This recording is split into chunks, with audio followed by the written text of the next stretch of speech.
A continuación vamos a entrar a la regla de la multiplicación. La regla para el cálculo de probabilidad de A y B, o que sería lo mismo probabilidad de A intersección con B, se denomina la regla de la multiplicación porque implica multiplicar la probabilidad del suceso A por la probabilidad del suceso B, donde la probabilidad del suceso B se ajusta por el resultado del suceso A. Aquí en este caso ya las probabilidades ya no se van a sumar, se van a multiplicar. ¿Por qué? Porque ya estos son eventos totalmente independientes, algo que en la regla de la suma no lo es. Ahí era eventos dependientes entre ellos.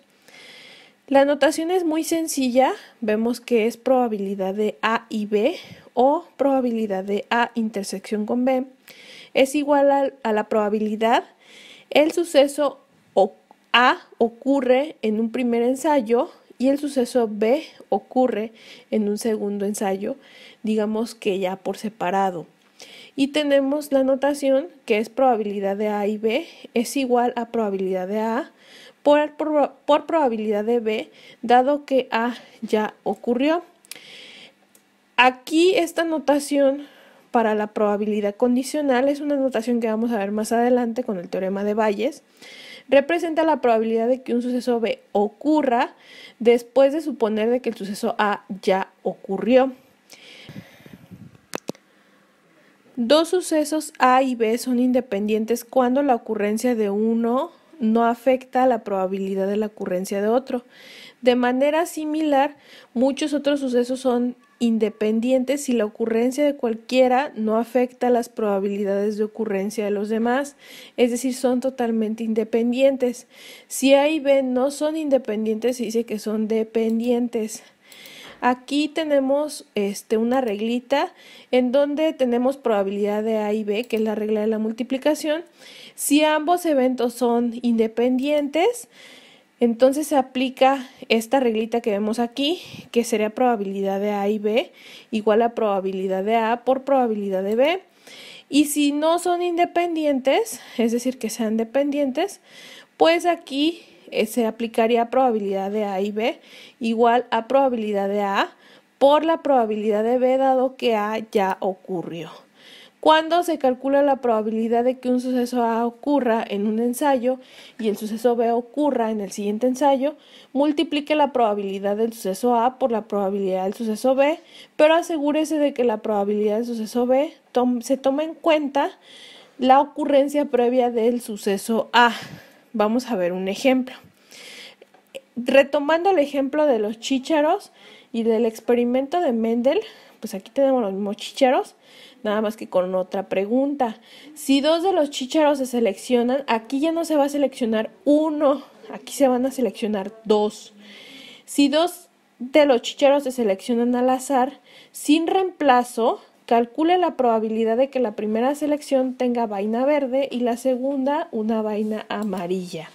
Entonces, primero vamos a calcular la probabilidad de que la primera selección tenga vaina verde, pues tenemos 8 vainas verdes de un total de 14 en la primera selección.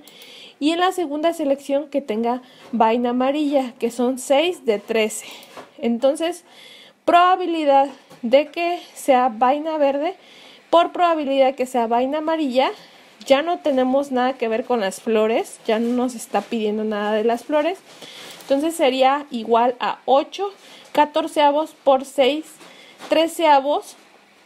¿Por qué por 6 treceavos? Porque es sin reemplazo. Entonces, si nosotros ya elegimos una de vaina verde, ya no nos quedarían 14, nos quedaría un total de 13.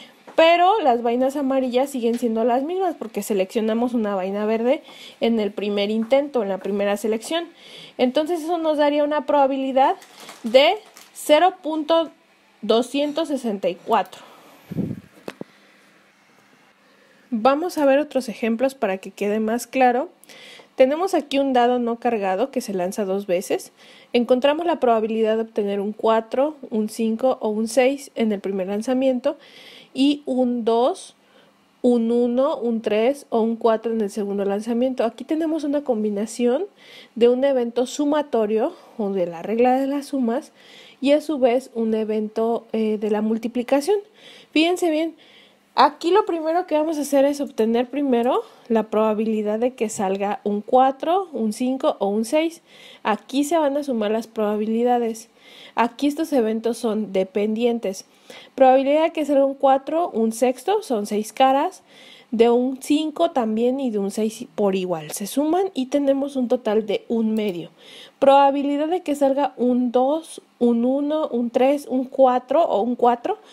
Pues sumamos 2 veces un sexto, 4 veces un sexto y obtenemos una probabilidad de 2/3. A su vez, estos los multiplicamos. ¿Por qué? Porque son dos eventos diferentes. Es un lanzamiento y después otro. Son eventos independientes. Entonces tenemos que multiplicar las dos probabilidades anteriormente obtenidas mediante la regla de la suma y nos daría una probabilidad final de 1/3. Por otro lado, de una baraja ordinaria bien mezclada de 52 cartas, se extraen 2 cartas. Encontrar la probabilidad de que las dos sean ases si la primera carta se repone y la inciso B no se repone. Aquí vamos a hablar de reposiciones y de no reposiciones. Yo lo que siempre les digo es que se imaginen, a lo mejor a ustedes ya no les tocó, pero los concursos que hace Chabelo, por ejemplo, en donde un concurso muy específico en donde se reponían, era donde tenían que adivinar el precio de una sala o de un comedor o una recámara. Y en la tómbola había taches. Entonces, cuando una persona sacaba los taches, las tenía que regresar, ¿sí? Para que siguieran, obviamente, apareciendo a lo largo del concurso. Y si extraían una ficha cualquiera, un número cualquiera, ese ya no lo regresaban. Los taches eran con reposición, o sea, se tenían que regresar, al igual que las catafixias, por ejemplo, que no se tenían que regresar, por ejemplo, haciendo la diferencia.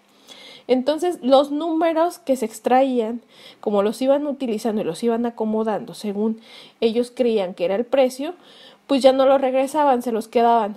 Igual con las catafixias, tenían 3 numeritos, pasaba la tómbola por cada uno de los 3 participantes y se iban quedando un número. Eso era sin reposición, ¿ok? Entonces aquí en este caso, en el inciso A, dice que se reponen. Por lo tanto, aquí probabilidad que salgan 2 ases. Si en la primera toma se reponen, entonces sería, ¿cuántos ases tenemos en el mazo de cartas? Pues 4 de 52. Por la probabilidad de la segunda toma, pues tendríamos nuevamente 4 de 52 y eso nos daría una probabilidad de 1 sobre 169.